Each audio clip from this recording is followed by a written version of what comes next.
Welcome to With Honors, the Honors College podcast. I'm Max Sandlin, and our guest today, no guest at all, the boss of this podcast and of the whole Honors College, everybody's favorite dean, James E. Miller. Thank you. Welcome, Jim, to the podcast. The reason we had Jim on today is because the question that we're talking about today immediately made me think of something I hear you say a lot. Let's hear the question. Hi, Dr. Sandlin. My question is, how do you balance pursuing excellence and also giving yourself grace when things don't go as well as you want them to?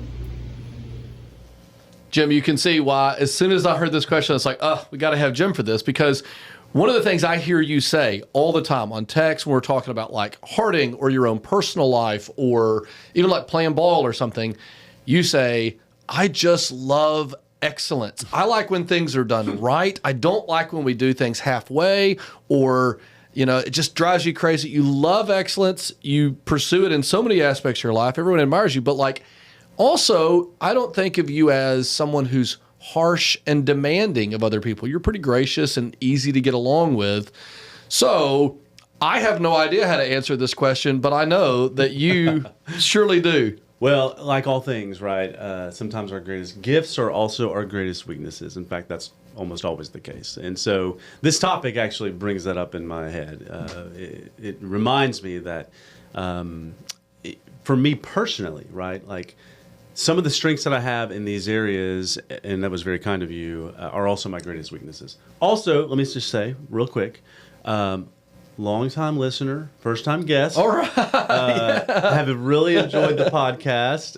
It's been fun, so thank you to you and our producer, Eliza. Oh, she's fantastic. Yeah, she's done a great job.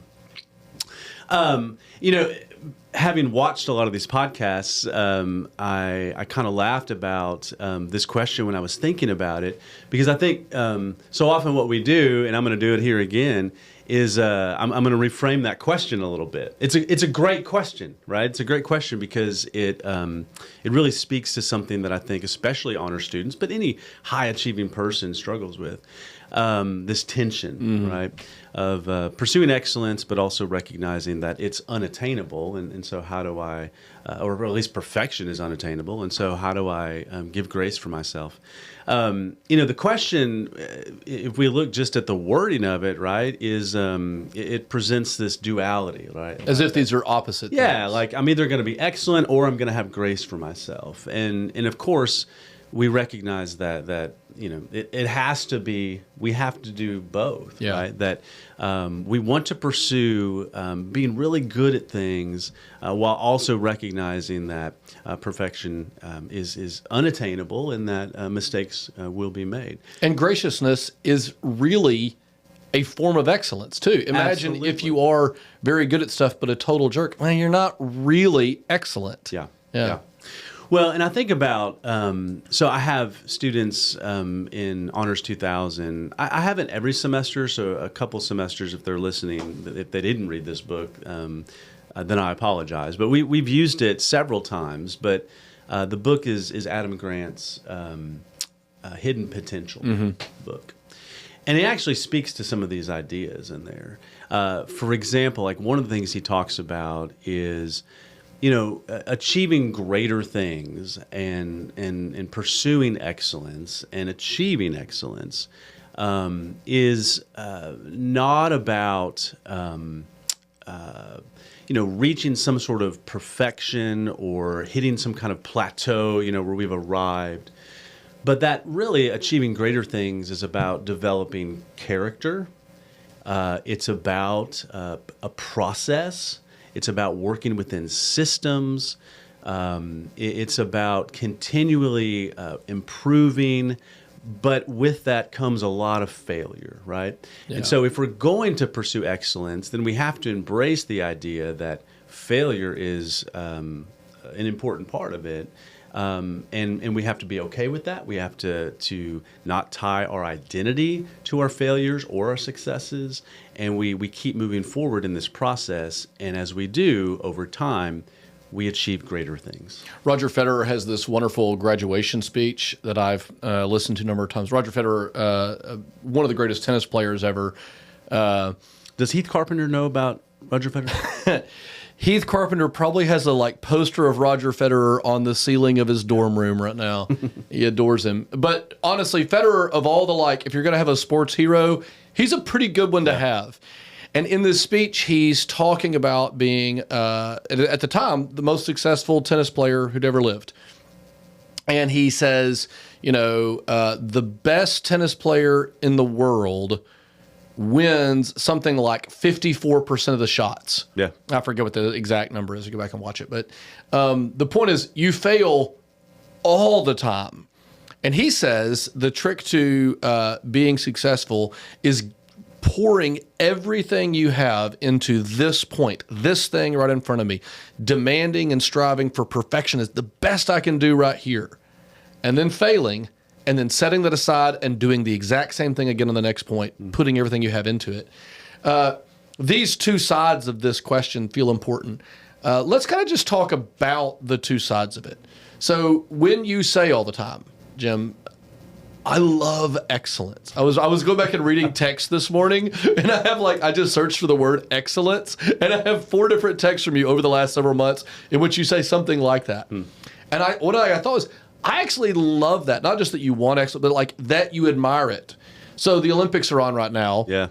And my guess is, even if it's a sport you're not that into, you kind of like watching it just to be like, what's it look like when done really well? Yeah. What's the danger? People oftentimes maybe don't care about excellence enough. What word would you say to those who maybe they're slothful or they're guilty of the sin of low ambition and they don't value excellence enough? Well, there's so many things we can point to, even in Scripture, right, that I think speak to this. So, whatever we do for the Lord, we work at it with all of our heart. That all of our might, right. Yeah, and so I think we're called to be. I think God has created us to be people who have. He's granted us talents and abilities. We're called to utilize them. I think about the parable of the talents, if we're staying in Scripture. The one who was chastised was the one who lived in fear and buried those talents. So we've been granted gifts and talents and abilities, and I think we're called to maximize those and to use them for good.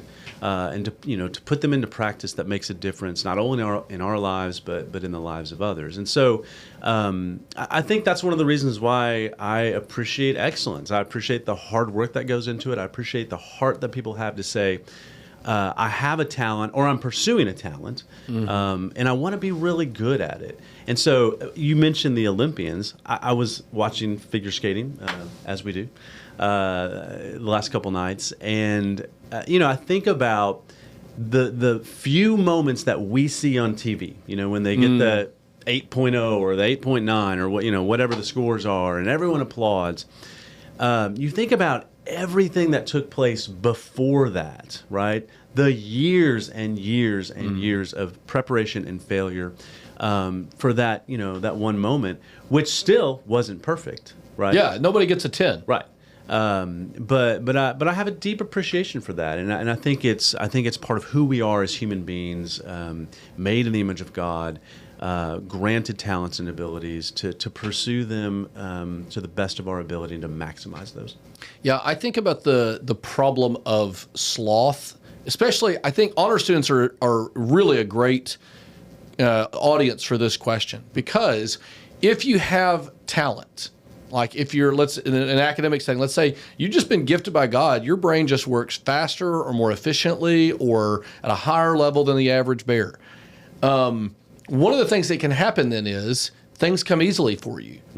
And you get used to that, and you get the idea that if something's hard for me, then something's wrong here. That's right. And I just won't do it. It's not worth doing. It doesn't come easy. Yeah, many of the people I know who fail academically do so because they never learned how to push past failure. If it was hard, they quit. And they're good, but just through talent. Like the kind of guy who walks on the court, but he's 8 feet tall, so he stands underneath the hoop and he's successful, but he's not really playing basketball. And I think that that's a real danger when you have talent, And sometimes I'll say, if you're a B plus student, I have more confidence in your ability to like really achieve excellence and success than in somebody who gets A's all the time. Because if you're getting B pluses, I already know this. You're working at it. Yeah. And you've learned how to say, I got a C, got to get an A on the next one, that kind of thing. Same thing in sports, same thing in relationships, or really anything we're pursuing. Well, and I joke with honor students, it's a bit of a joke, but also there's some truth in it, right? That the best thing that can happen to an honor student is to get a B in their first semester, right? I'm doing my part. Thank you for that. I'm just kidding. I don't even teach first semester honor students. So. But so it's a bit of a joke, but there's a hint of truth in that, meaning that we recognize that, especially honor students, there is this pursuit of perfection. I've got to get that 4.0. I had one in high school. It really matters. It's the most important thing.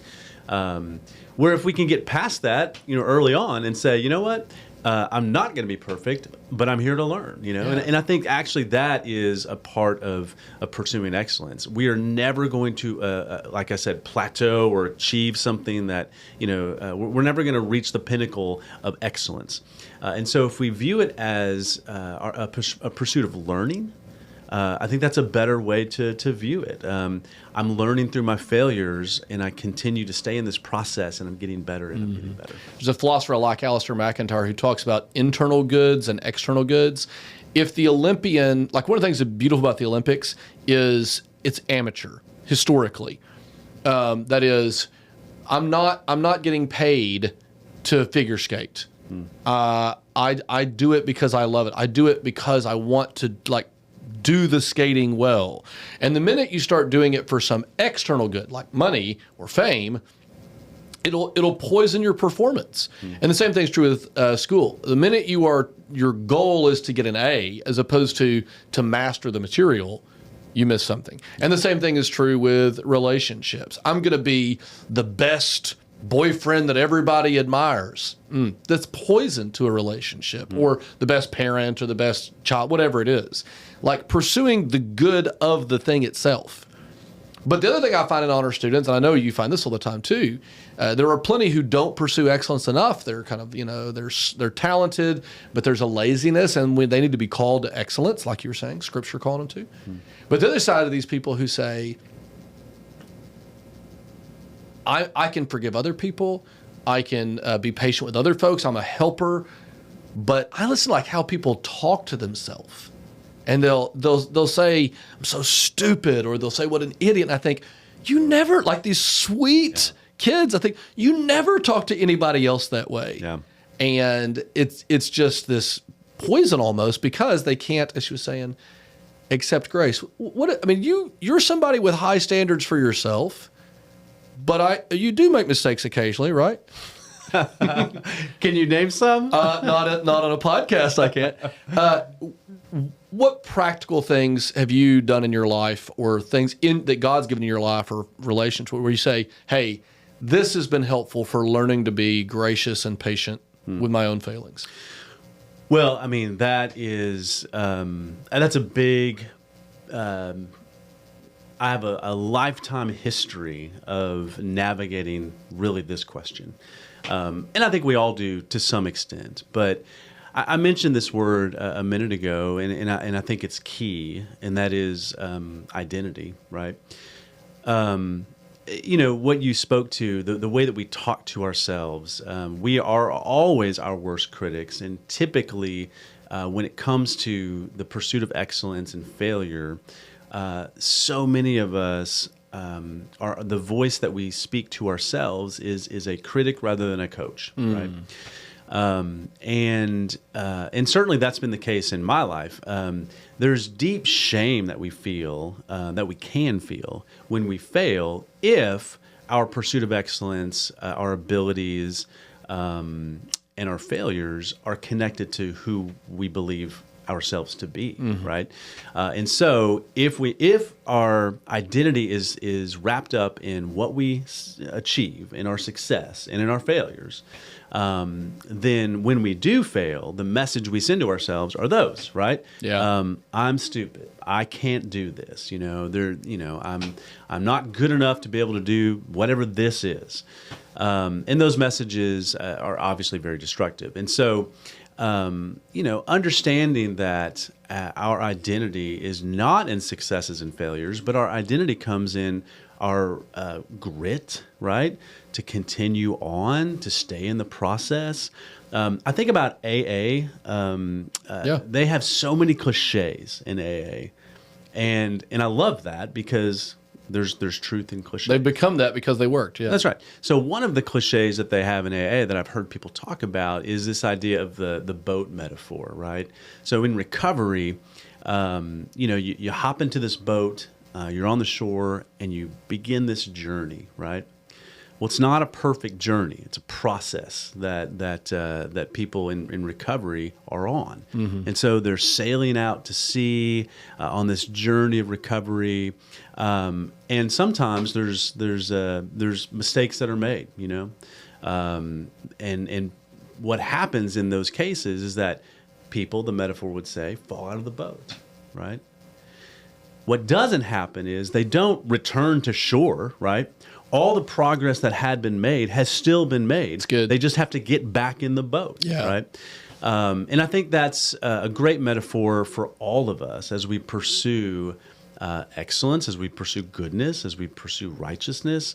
We want to stay in this process and stay on this journey.